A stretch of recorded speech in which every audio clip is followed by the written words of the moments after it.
Bonn, West Germany, 1978.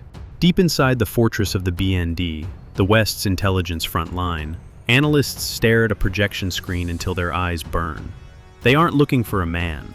They are hunting a god. He commands an army of 4,000 ghosts. His agents sit at the right hand of chancellors. They sleep in the beds of NATO secretaries. They bleed the West's most guarded secrets across the Iron Curtain before the ink is even dry. And yet, the CIA and MI6 share the exact same profile of this mastermind. Nothing. For 3 decades, the most powerful agencies on Earth do not possess a single photograph, a fingerprint, or even a physical description. To them, he is an apparition, a nightmare made flesh. They call him the man without a face. His real name is Markus Wolf, and this is how you build an empire of betrayal. 8, 2, 0, 5. Welcome to the HVA, the sword and shield of the East German state.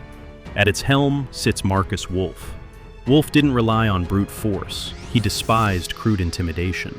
To him, espionage was a delicate psychological surgery. He weaponized human frailty. Consider his masterpiece, the Romeo Spies. Wolf recognized the vulnerability Western counterintelligence ignored, the isolated women working in the heart of the enemy's bureaucracy.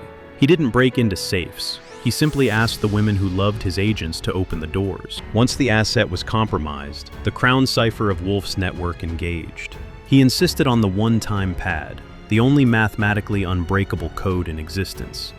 Rhythmic numbers broadcast in the dead of night, deciphered. Then, crucially, the page was burned.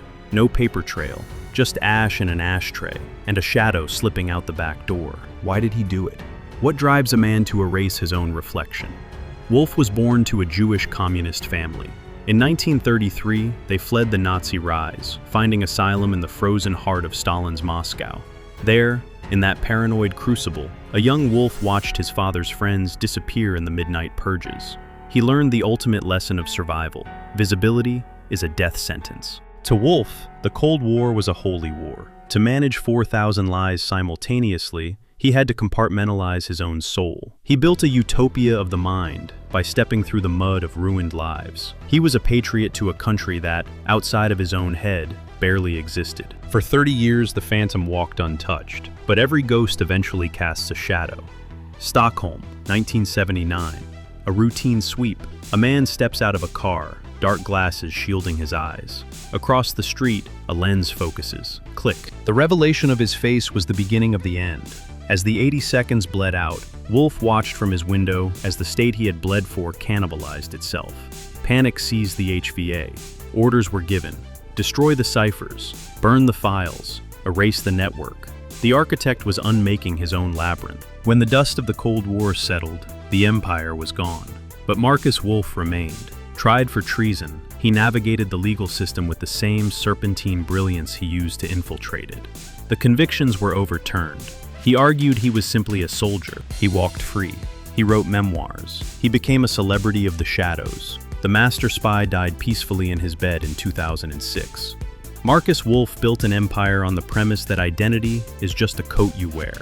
But as we stare into the empty space where his face used to be, we are left to wonder, if a man sacrifices his soul to protect an empire that turns to ash, who is the one who truly vanishes?